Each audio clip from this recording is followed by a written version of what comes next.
አንተ አሴር! አቤት ፋዘር። ምን ሆናችኋል? ሐረ ምንም አሉኝ።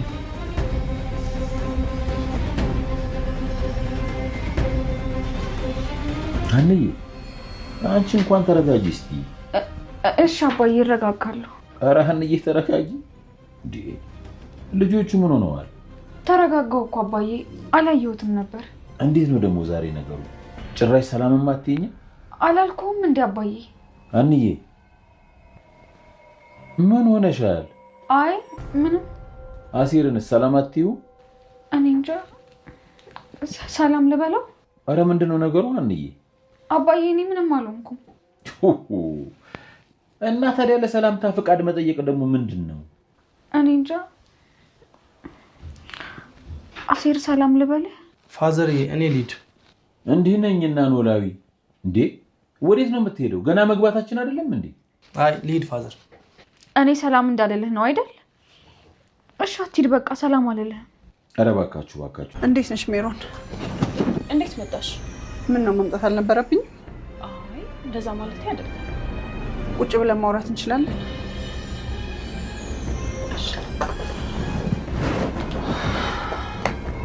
ሜሮን እኔ ለጸብ አልመጣሁም።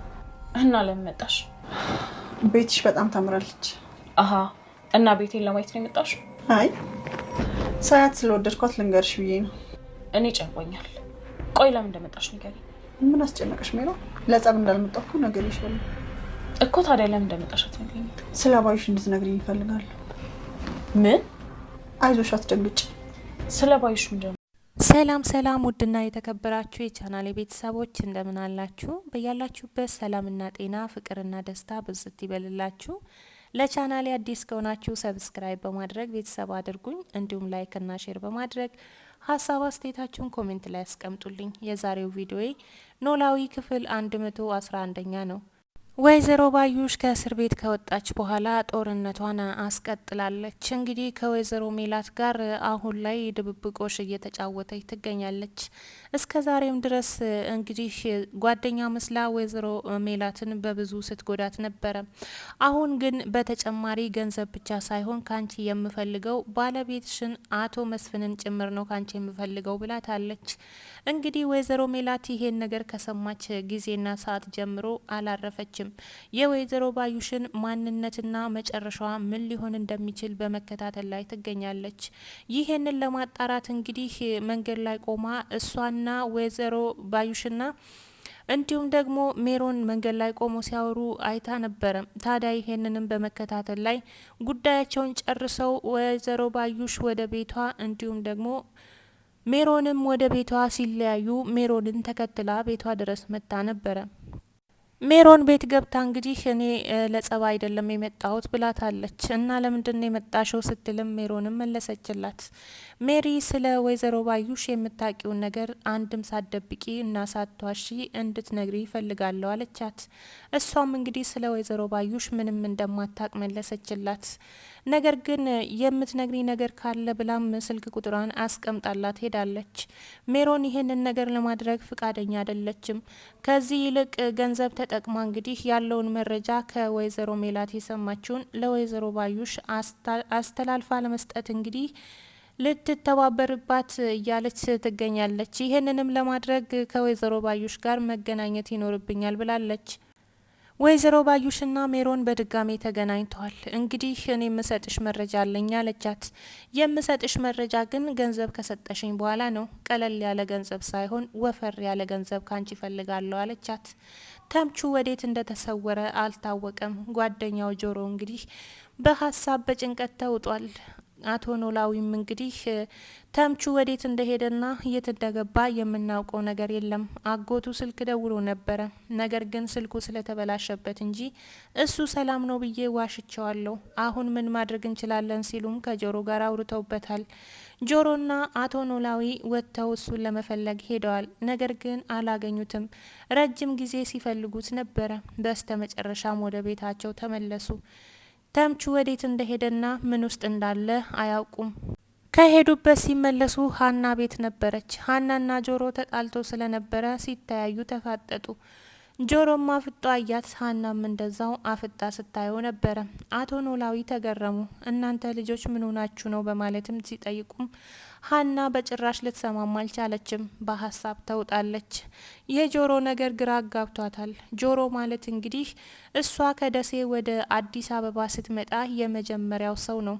እሱን በጣም የምትወደውና በጣም ብዙ ውለታ የዋለላት ሰው ነው።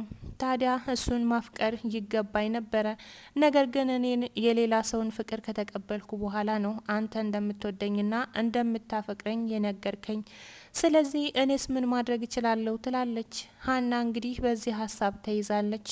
ጆሮ ደግሞ እንዳንቺ የምወደውና የማከብረው ሰው የለኝም። ፈጣሪ ለምን አንቺን እንድወድ እንዳደረገኝም የማውቀው ነገር የለም። ነገር ግን ባንቺ ፍቅር እየተጎዳው እገኛለሁ ይላታል። ሰላም ጽዮንን አስፈራርታታለች። በሀና ከመጣሽ እኔ ያለቅሽም እገልሻለሁ በማለትም እንግዲህ ሀናን እንዳትናገራትና በሀናና በእዝራ መሀል መግባት እንደሌላት አስጠነቀቀቻት። ጽዮን እንግዲህ ሀናን እንዲገልላት የቀድሞ ፍቅረኛዋ የነበረ ወይም ደግሞ እሷ ሳትወደው እሱ ግን አጥብቆ የሚወዳት ነበረ ቅዱስ። እንግዲህ ቅዱስ ሄዶ ሀናን እንዲገል ታደርጋለች። ቅዱስ ይህንን ነገር ለማድረግ ተገደደ። እሷን ስለሚወዳት ብቻ ሀናን ለመግደል ወሰነ። ነገር ግን ሀና ጋር ሲደርስ ይሄንን ነገር ለማድረግ አልተቻለውም። ተንበርክኮም ድንጋይ ተሸክሞ ሀናን ይቅርታ አድርጊልኝ አላት። ሀና ምን ተፈጥሮ ነው ብላ ብትጠይቅም እንግዲህ ይሄንን ነገር መናገር አልቻለም። ሰላምም የተፈጠረውን ነገር ለማጣራት ወደ ቅዱስ ሄዳለች። ቅዱስን እንግዲህ እንዲህ ስትል ጠየቀችው። ለምንድን ነው ያንን ነገር ያደረከው? ይህንን እንድታደርግ ያስገደደች ጽዮን ነች አይደል? በማለትም ጠየቀችው። ቅዱስም አዎ እሷ ነች እንደዚህ እንዳደርግ ያስገደደችኝ፣ ግን ደግሞ ምንም አላደረኩም ይላል። አንተ ሞኛ አትሁን። አንተ ሀናና እዝራ መሀል ገባህ ማለት እዝራና ሀና ቢለያዩ እንኳን እዝራ የጽዮን ይሆናል፣ አንተ ደግሞ ሜዳ ላይ ትቀራለህ በማለትም እንግዲህ ትክክል እንዳላደረገ ሀና ትነግረዋለች። ወይዘሮ ባዩሽ አሁንም በድጋሜ ክትትሏን እንግዲህ እያስቀጠለች ትገኛለች። ወይዘሮ ባዩሽ ምንም የማትፈራ ጨካኝ ሰው ሆናለች። እንግዲህ ከወይዘሮ ሜላት በላይ አሁን ላይ የሚያስፈልገኝ አቶ መስፍን ነው ትላለች። እንግዲህ ወይዘሮ ሜላትም ይህንን ነገር ስትሰማ በጣም ተናዳለች። ለቤቱ ሁሉ ተናግራለች። እንግዲህ ልጆቿም ይህንን ሲሰሙ አክስቴ ባዩሽ ምን ነክቷት ነው በዚህ ልክ የጨከነችው ይላል ምናሴ። እንግዲህ ጽዮንና ሰላምም እየተፋጠጡ ይገኛሉ። ጽዮን ሀና የስጋ እህትሽ እስካልሆነች ድረስ አንቺ ምን አገባሽ አለቻት። ሰላምም እንግዲህ ሀና ከስጋ እህትም በላይ ለእኛ ቤት ትልቅ ዋጋ ያላት ልጅ ናት። ለ16 ዓመት ያክል ቤታችን ሲናፍቃት የቆየች ልጅ ናት። ስለዚህ በእሷ መጣሽ ማለት እንዲሁም ደግሞ በእሷና በፍቅረኛዋ መሀል ገባሽ ማለት እኔ አጠፋሻለሁ ብላታለች። ጽዮንማ እንደዚህ ከሆነ ለኔ ይመቸኛል ብላ አሁንም በድጋሚ እንግዲህ ሀና ላይ ምን እንዳሰበች ባይታወቅም ሌላ ተንኮል እንዳሰበች ግን እንግዲህ የሰላምና የሀና እህትማማችነት ለሷ ጥሩ አጋጣሚ እንደሚሆን አስባለች።